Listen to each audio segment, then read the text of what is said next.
Congress is now standing on the edge of a cliff named DHS funding, despite just ending a shutdown. Or because yesterday, Trump signed a $1.2 trillion funding package of 5 spending bills to end the partial government shutdown that started on Saturday. And that after the package was signed by the Senate on Friday and the House cleared it yesterday at a narrow 217 to 214 margin. And that means that most government agencies are funded through the end of the fiscal year in September. But also, there is a big glaring exception: the Department of Homeland Security. This package actually only provided funding to DHS to the end of next week as a compromise to get the rest of the funding passed. But with Democrats still demanding changes in ICE operations, including that agents wear body cams and identify themselves, get warrants for arrests, and adhere to a code of conduct similar to state and local law enforcement. But there, you're already seeing Republicans pushing back against some of those requests, with, for example, Speaker Mike Johnson saying that the right isn't going to agree to require judicial warrants for arrest by immigration officers, claiming that administrative warrants are, quote, sufficient legal authority to go and apprehend undocumented immigrants, and adding, if someone is going to be apprehended and they run behind a closed door and lock the door, what is ICE supposed to do at that point? Oh, gee whiz, a locked door? Though you also have some Republicans taking a stronger stance against Democrats generally, right? With Representative Lisa McClain, chair of the House Republican Conference, saying that they had no intention of bending to the Democrats' demands, saying they're like a spoiled child that's not getting what they want and throwing a temper tantrum in the middle of the grocery store.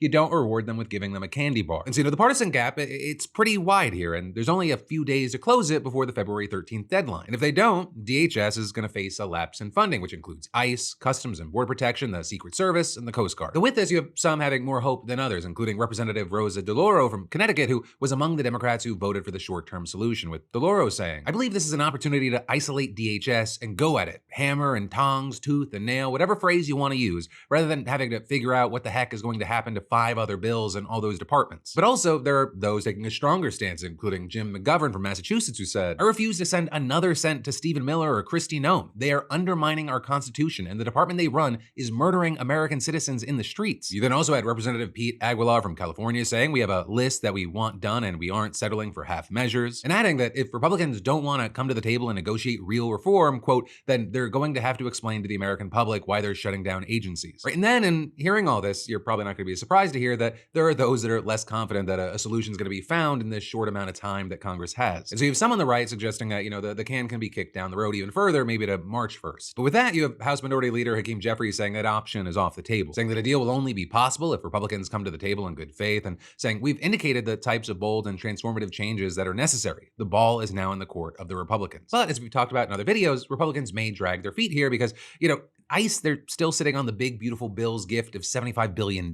So that it could keep them afloat for the year. All while, though, you have the Republicans battling pressure from within their own party, coming straight from the top guy himself. With Trump's recent declaration that he wants to nationalize elections, it's thrown the party into absolute chaos as they try to spin the president's words into not an authoritarian attempt to exert control over the outcome of future elections. Because we talked about it yesterday. You had Trump calling into the Dan Bongino show where he claimed that Democrats are bringing in illegal immigrants so they can win elections, and then he made this call to Republicans. The Republicans should say, we want to take over. We should take over the voting in at least 15 places.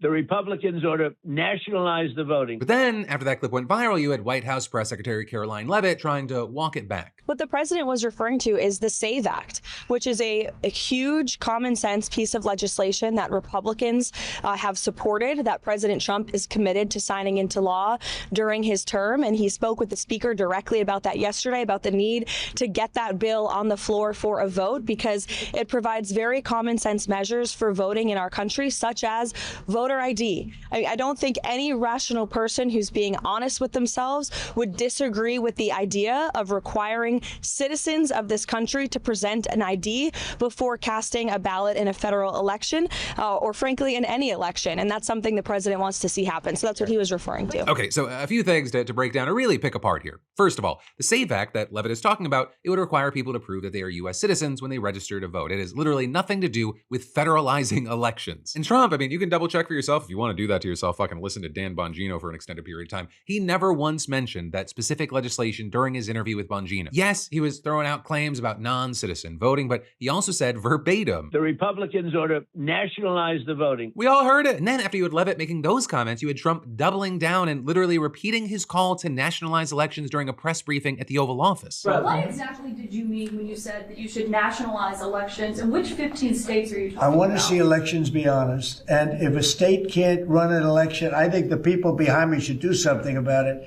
Because, if you think about it, a state is an agent for the federal government in elections. I don't know why the federal government doesn't do them anyway. With Trump then going on to repeat his false claims about the 2020 election being rigged and crooked, specifically mentioning Detroit, Pennsylvania, and Atlanta as places he said had horrible corruption, and adding, and the federal government should not allow that. The federal government should get involved.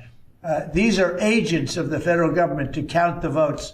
If they can't count the votes legally and honestly, then somebody else should take over. And so, it seems like the guy's making it pretty damn clear that he wants to nationalize at least some elections. A desire that apparently has nothing to do with the SAVE Act, because he also never mentioned it once during that briefing either. But then, even after Trump doubled down and clearly contradicted Leavitt, we still saw some Republicans trying to spin those comments to make it sound less, like he's fully drunk the authoritarian Kool-Aid. So you had Senate Majority Leader John Thune reiterating the SAVE Act story after Trump's briefing. With respect to nationalizing elections, I think the president has clarified what he meant by that, and that is that he supports the SAVE Act. But then also, you had Speaker Johnson just taking a completely different approach, just fully committing to Trump's story about the elections in blue states being rigged or fraudulent. Where Johnson specifically mentioning California and the recent Republican loss there. I mean, they hold the elections open for weeks after Election Day. That's just one thing that bothers so many people. We had 3 House Republican candidates who were ahead on Election Day. In the last election cycle. And every time a new tranche of ballots came in, they just magically whittled away until their leads were lost. It looks on its face to be fraudulent. Can I prove that? No. So from here, it's just about waiting to see what these next 10 days will bring. But in the meantime, let me know your thoughts in those comments down below.